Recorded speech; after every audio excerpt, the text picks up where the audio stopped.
महादेव के चौड़म में प्रणाम करती हूँ।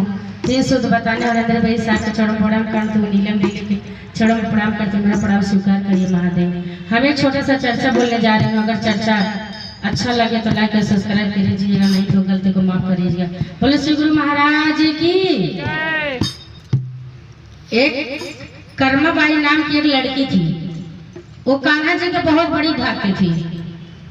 तो छोटी से मतलब वो पूजा पाठ करती थी, लेकिन उतना अच्छा उसको आता नहीं था।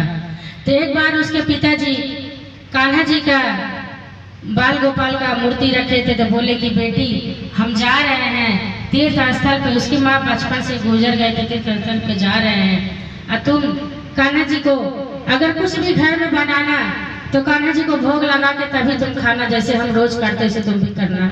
तो बोले ठीक है हम वैसे ही करेंगे पिताजी, आप जाइए। तो चल जाते हैं। तो कर्माबाई वो बाजरे की खिचड़ी बनाती है। खिचड़ी बनाती है तो वो कान्हा जी को पास लेके जाती है, थाली में लगा देती है, बोलती कन्हैया आप भोग लगाइए।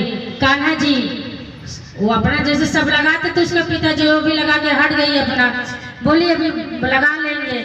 तो 8 बजे लगाई, 8 से 10 हो गया, 10 से 12 हो गया। कान्हा जी का भोग वैसे पड़ा, वो तो खाए नहीं, थाली में वैसे सजा है। तो सोची कि जैसे हम लोग खाते हैं भोजन वैसे प्रसाद वो भी खाएंगे। तो क्या काम की, बोली 2 बज गया। बोली अरे लल्ला आप तो खा लीजिए, आप तो खा लीजिए, लल्ला खाए नहीं।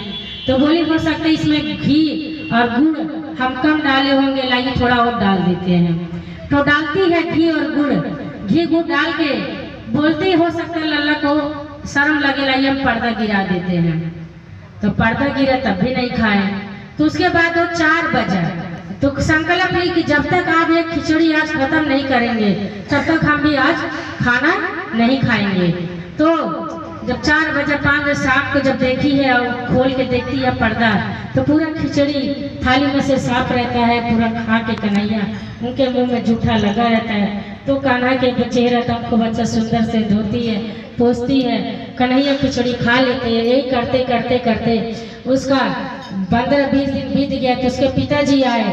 तो बोली, पिताजी पूछे बेटी तुम करती क्या? तो बोली कि पिताजी हम यही काम करते थे, सुबह नहाते धोते नहीं थे, हमको देर हो जाता था। हम पहले खिचड़ी का बना के, वही खिचड़ी हमको आता था बनाने, खिचड़ी डेली बना के हम कन्हैया को भोग लगा देते थे, यही खाते थे कान्हा जी। तो बोले ठीक है। अच्छा खाते थे कैसे? तो बोले कि ना, बोले कि हो सकता है बेटी ऐसे बोल दी होगी। तो दोपहर में फिर खिचड़ी का भोग लगाई, बनाई। तो थाली में जब साफ हो जाते तो उसके पिताजी देख के चकित हो जाते हैं, बोलते हैं अरे बाप रे, ये तो हम तो इतना शुरू से इनका पूजा कर रहे हैं, आज तक ऐसे मेरे साथ नहीं हुआ। ये कान्हा जी इसका डेली खिचड़ी खा के जाते हैं। तो अपना शरीर उसके पिताजी त्याग देते हैं, बोलते हैं बेटी हम तो कुछ कर ही नहीं पाएंगे, जो तुम सेवा की हो वो हम नहीं कर पाएंगे।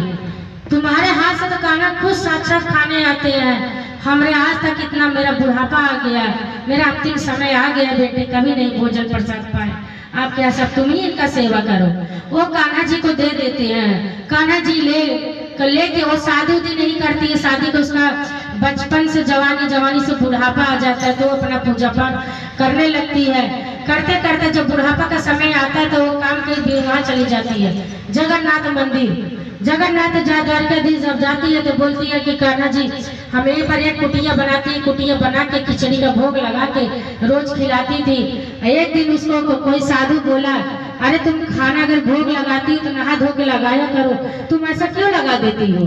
बोले कि नहीं हम ऐसे ही लगा देते हैं। बोले तुम जितना पुण्य करते उससे ज्यादा पाप करती। उसका मन में विचार आ जाता है, बोलती है तो पाप कर रहे हैं। तो दूसरे दिन नहाने लगती है, नहाते धोते उसको काम करते 10-11 बज जाता है। तो बुढ़ापा नहीं करती क्या करी?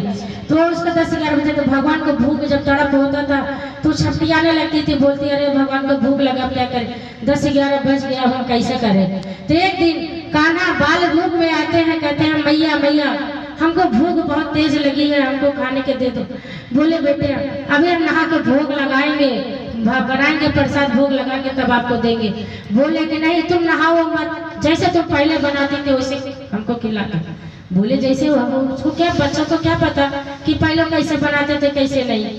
तो उसको मन में हुआ कि यही मेरे कन्हैया है, तो उसको बोले कि अच्छा तुम डेली आया करो खिचड़ी खाने। भोग लगाती थी, कान्हा जी खाते तो बालक डेली आके खिचड़ी खाते थे। खिचड़ी खा के जो खिचड़ी एक भाग प्रसाद वो जगन्नाथ मंदिर में ले जाके भोग लगाती थी। कर्मा बाई यही करते करते बुढ़ापा एकदम अंतिम समय जब आ जाता है उनका, तो कर्मा बाई मर जाती है। मरने के बाद अब खिचड़ी भोग वहाँ मंदिर में लगा नहीं, तब जगन्नाथ भगवान बोले भोग नहीं लगा, तो उनके आँख से आंसू गिर रहा है। अब उनका जो भोग लगा कुछ नहीं ले रहे हैं। जब आँख से आंसू, तो वहाँ के पुजारी जो देखते हैं बोलते हैं आँख से आंसू गिर रहा है यहाँ पर, तो चकित हो जाते हैं। बोलते हैं राजा को, वहाँ के राजा को बुलाते हैं। राजा से बोलते हैं कि ये जगन्नाथ भगवान आज के आँख में उनके आंसू आ रहा है, अब क्या किया जाए, ये तो बहुत बड़ा पाप हुआ। तो रात में सपना में कान्हा जी बालक के रूप में पुजारी के सपने में आते हैं। बोलते हैं कर्मा बाई नाम की जो औरत थी हमको भोग लगाती, वो चली गई, अब हमको खिचड़ी का भोग कौन लगाएगा। तो के बाद सारी घटना वो राजा को बताते, तो राजा वहाँ का संकल्प लेते हैं आज से जो भी यहाँ पर जो भी बनेगा वो अलग का बात है, लेकिन खिचड़ी का भोग जरूर लगेगा, चाहे एकादशी हो चाहे द्वादशी चाहे कुछ भी हो, खिचड़ी बाजरे की खिचड़ी वहाँ बनेगी। आज भी जगन्नाथ मंदिर में जब भी खिचड़ी का भोग लगता है, बोलो जगन्नाथ भगवान की।